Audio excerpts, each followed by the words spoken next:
We're going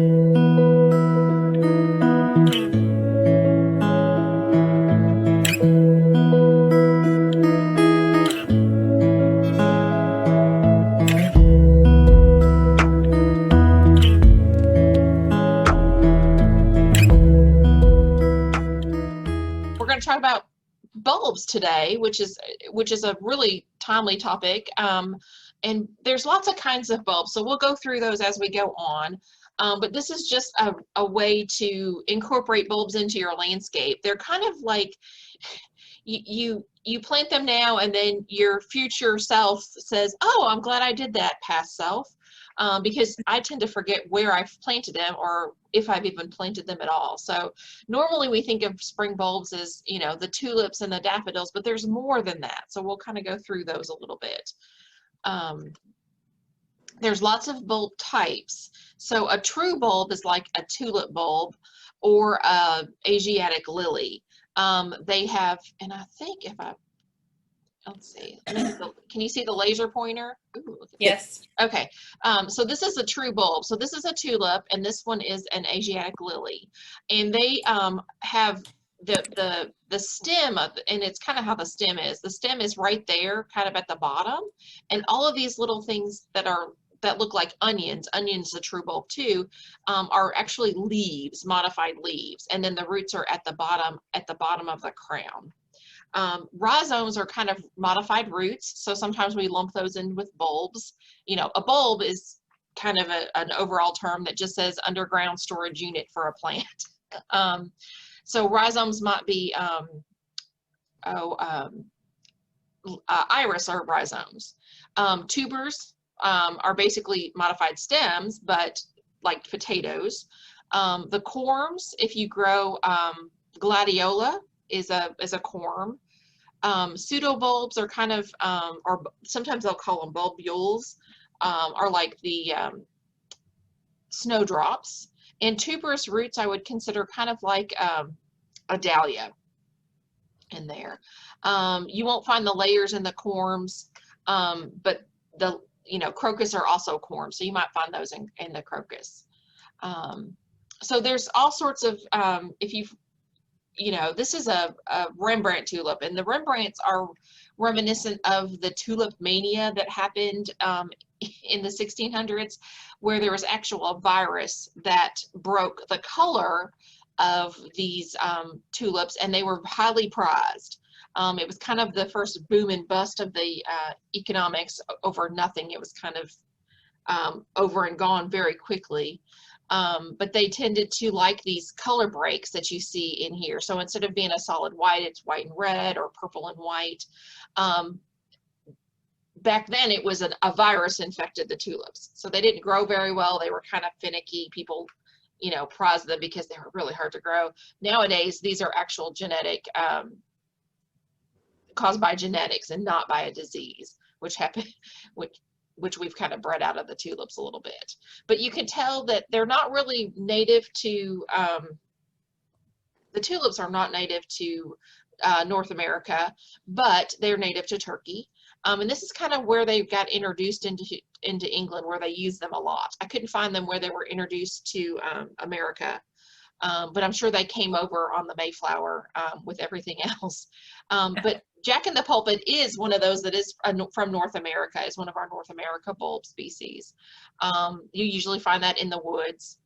But a lot of these, some of the hyacinths, some of the dogtooth violets, the daffodils, have become naturalized, so we can grow them fairly quickly. Summer snowflake is another one that we grow pretty well here.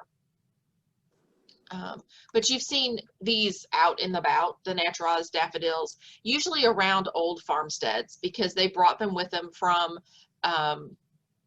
Europe, but they also brought them from New England, and as we settled across North America, we brought those with us, and they tend to seed fairly easily and naturalize into yards and things. So you'll see those in the woods, and you'll go, oh, there must have been a home there at one point. So daffodils naturalize very easily. They're pretty easy to grow. Crocus will tend to naturalize. I see, I think there's still a house on Dixie that has fall crocus, and we'll talk about that a little bit. And they naturalized into their front yards. Because the reason that they naturalize so easily, especially the crocus, is that they put their leaves out, they bloom, and they're done before you start mowing the grass. So they have time to recharge that bulb. And if you want to get a little, you know, more organized about it, you can definitely make it a name. I saw one that had it. They did blue crocus and they did UK. And then they had yellow coming up through there. So there's lots of things that you can do. You could do a logo, but after a time, they tend to naturalize and spread out. So you kind of lose your words or your logo over time. Tulips are a little bit harder to naturalize, but this is kind of how you would do it. This is in an apple orchard, I think in Europe. But tulips tend not to last in our situation very long. And there's a couple of exceptions. The species tulips are the ones that that will tend to come back every year. So I have a feeling they plant this field every year with these tulips. The daffodils themselves will go ahead and come back every year, but the tulips tend not to, because we get really hot really quick in the springtime. So here's a little bit more formalized planting of tulips, and this is grape muscari, or grape hyacinth, and they would plant these every year in the fall, let them come up, and as soon as they start to go down or start to wilt a little bit, they pull them out and plant something else in there. The muscari, the purple, will last a little bit longer. And here's another look with daffodils behind. And they have planted these really close together because, again, these are annual plant. They treat them like annuals, so they don't want them to come back every year. So as soon as they're looking pretty bad, they pull them out and they put something else in here. This is one of the famous gardens in the Netherlands that's only open when the daffodils when the tulips and the bulbs bloom. So you've got the yellow tulips. Here's hyacinth. Here's some other hyacinth that's going to bloom a little later with some tulips in the back. I'm just showing you pretty pictures right now. Here's some pink hyacinths and some purple. They've actually made a design, and this is a whole strip of species tulips that will that they'll pull, which is funny because they'll just pull them out when they're done and replace them with some other annuals or some other perennials out there. This is one of the French chateaus that has very formal looking gardens, and you can see that they're kind of all different heights. They've underplanted these little pink ones with some yellows. Are you getting the bug yet? More pretty pictures? Okay. I was like, and here, if you live in the chateau, here's some tulips with some other plantings of other, I think that's candy tuft. But if you don't live in a chateau, if you have a rock garden, bulbs really like good drainage. So if you have good drainage, you could tuck some of these plants right in here. So here's where they've tucked a little bit of tulip, and we'll talk about how to plant them and kind of how they look better. And they bloom about this a little later than the pansies are starting to bloom.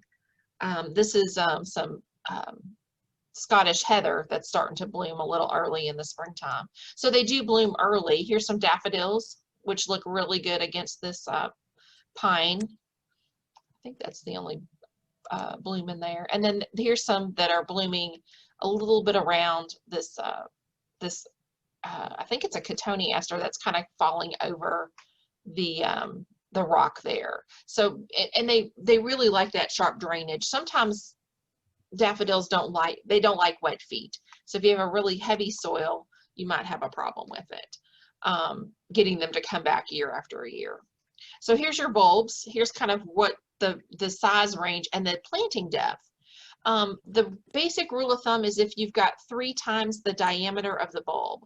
So this oxalis, which is what we would call shamrocks, is planted at about 3 inches. So it's a pretty small little bulb. It's about 1 inch wide. The crocuses are about the same. Let's see, we've got some of these other bulbs. I'm trying to think. Anemones, which are starting to bloom early in the springtime, usually about March, are planted at about 4 inches. Iris reticulata, which is not the German iris with the tuber, but it's got a bulb. It's I'll think of the name here in a minute. I can't think of it. But grape hyacinth is another one. There's a lot of alliums, which are in the onion family. They have a really pretty purple or pink or white globe type flower on them.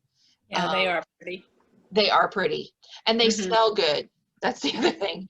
Hyacinths, the formal hyacinths and the tulips and the daffodils are planted the deepest at about 8 inches. And there are some theories that the bulbs will actually kind of dig themselves to where they want to be. And this is to keep them from freezing too heavily in the winter time. So as you can see, these daffodils and tulip bulbs are pretty big, and they get down a little deeper. So you say that's a theory. Do they actually move? They can. If they're not planted at the exact depth that they want, they can pull their, I've never seen it happen. I'm a skeptic, but in the literature you'll see where they'll start to pull their roots, and they'll all of a sudden they'll be deeper in the soil than what you planted. Interesting. I think it's, I thought that was an interesting fact. I'm like, well, I'm gonna have to say that. So the soil is pretty, you want a pretty light soil. That's hard to find in Kentucky, but we don't want a soil that holds too much moisture. If you've got them in a bed where they dry out over the summertime, which is perfect because we usually get a drought, you can add some bone meal to that soil, and they can add a little bit of nutrients. They don't need a whole lot of nutrients, but that slow release of that bone meal. Now, if you have dogs or cats or something, they may dig that up because bone meal smells really, well, it smells like meat to them. Like a bone? Pardon? Like a bone? Yes, like a bone. And they might be interested in what's down there as you have buried your bulbs down there, so they may unbury your bulbs. Most of our bulbs need full sun. The caveat is that they come up and they do their thing before the leaves come out on the trees. So even planting them underneath a tree that's not too heavily shaded will be just fine for most of our bulbs, because they kind of get going before those trees leaf out, and they get plenty of sunlight that way. You just might have to tuck them in around the root systems, so that you don't, dig through a root.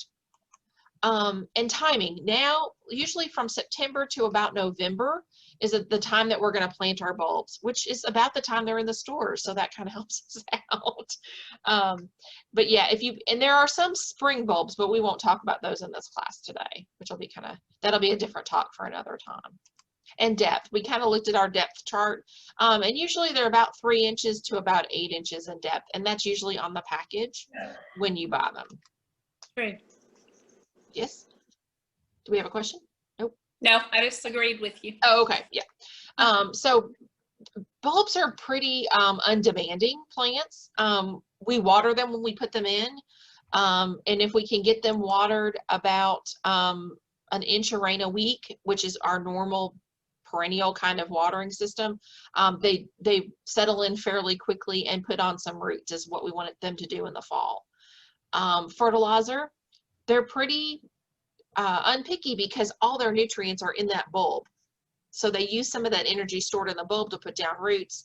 And then the trick is in the spring, we may just give it just a little bit of nitrogen just to get them going in the early springtime and to rejuvenate that bulb. Sometimes it's after flowering when we want to leave that foliage up there. Ooh, that goes into my next point of foliage. If you want your bulbs to come back, you need to leave the foliage.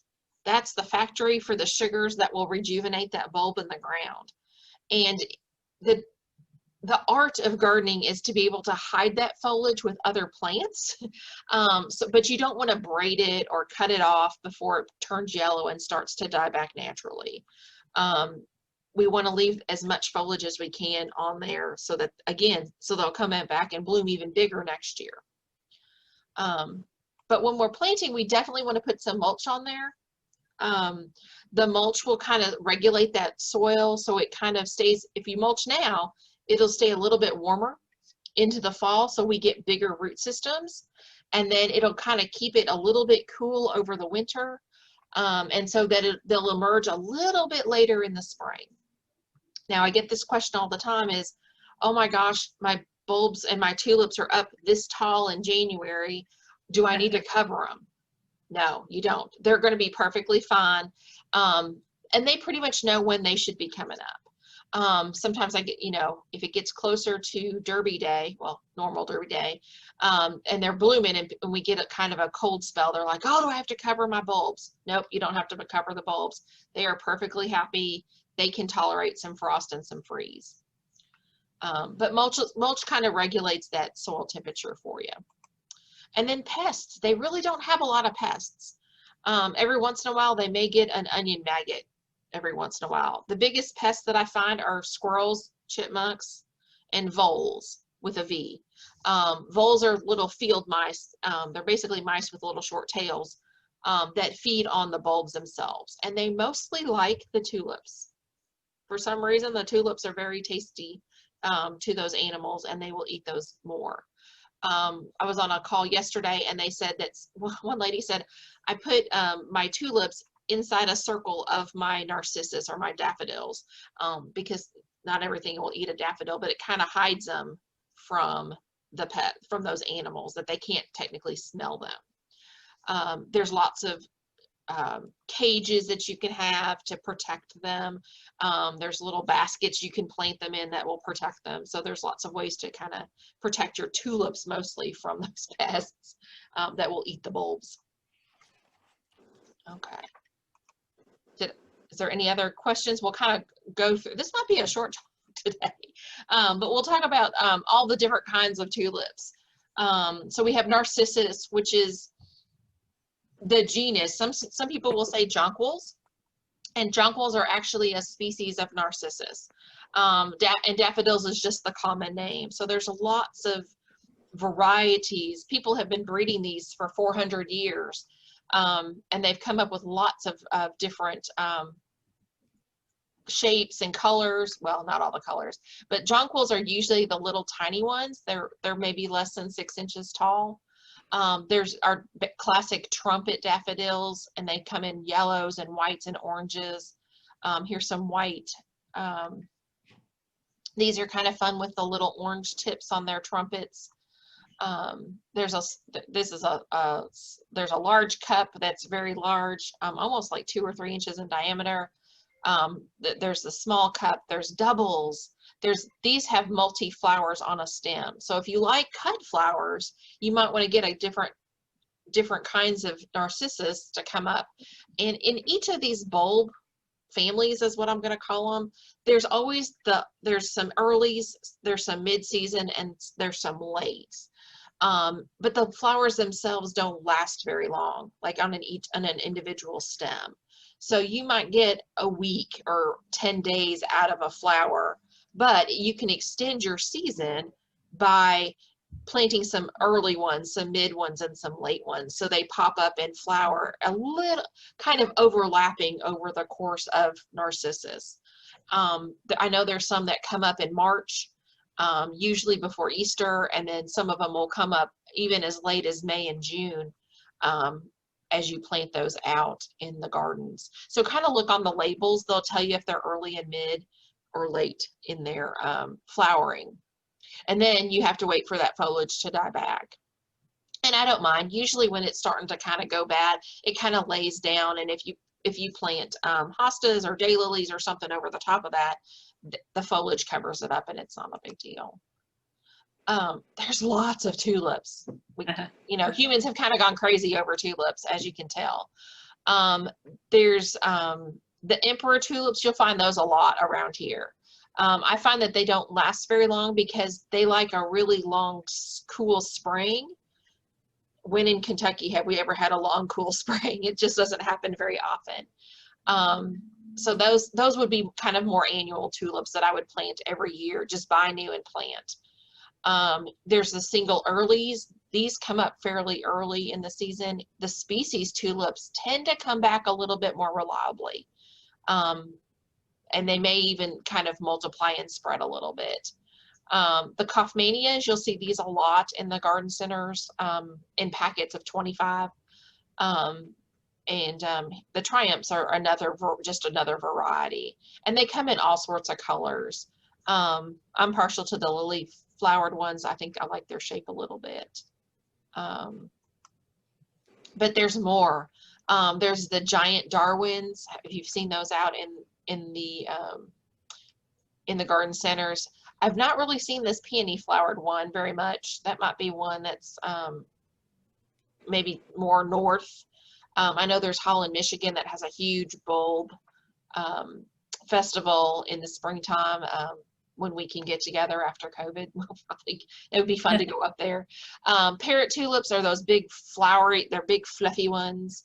And they've kind of done this Virididana are kind of the ones that are reminiscent of the Rembrandts that have a little bit of a color break in there. And then there's some that are very gently fringed on the edges. So there's all sorts of tulip varieties out there. So those are the big two bulb varieties that you can get into. And just like anything else, there's societies and groups that trade bulbs all the time for that. So then there's what I would call the minor bulbs, the minor spring bulbs. So there's the bulb iris or the reticulated iris, the species crocuses. Yeah, crocuses and not croci. That's not a word. The hyacinths. And then there's even some more than that. So the hyacinths tend not to come back very well either. They're like the tulips. They like a cool, gentle spring. You know, some people tell me spring in Kentucky is like one day in April at 2 o'clock, and if you miss it, you miss it. But these crocus do really well. Now these are the spring flowering crocus. There's also some fall flowering crocus that are kin to saffron. So if you're a baker or a cook that likes saffron, you might want to grow some of your own saffron crocus. And these bulb iris are really cute, and they're small. They're only about 6 or 8 inches tall for that. There's more. Yeah, there's more. So these down here are the snowdrops, and you'll see those. They will naturalize very easily in the woods. I see those down by Falls of the Rough a lot. Erianthus is sometimes called wood peony, I think is what it's called. And it just blooms really early in the spring. Here's a muscari, which is also called grape hyacinths. And then there's the blended hyacinthinoids, where they're the blend between the muscari. So they've got little flowers, but they're kind of in the shape of the old hyacinths. And fritillarias is also another spring bulb. This one does not have a pleasant scent. Sometimes it's called skunk rose, but they have these little tufts of green on top of their flowers that hang down. And sometimes they're checkerboard. Sometimes they're a dark purple or a dark white or this orange color. So that might be some of the things that you can kind of spread out into and see what you like. There are some, what I would call, they're the Asiatic lilies. They're also a bulb. And those are a little bit spring flowering, and you can plant them now if you like. The difference between lilies and daylilies is daylilies are more grassy, and they're made from tubers, or they store their stuff as tubers.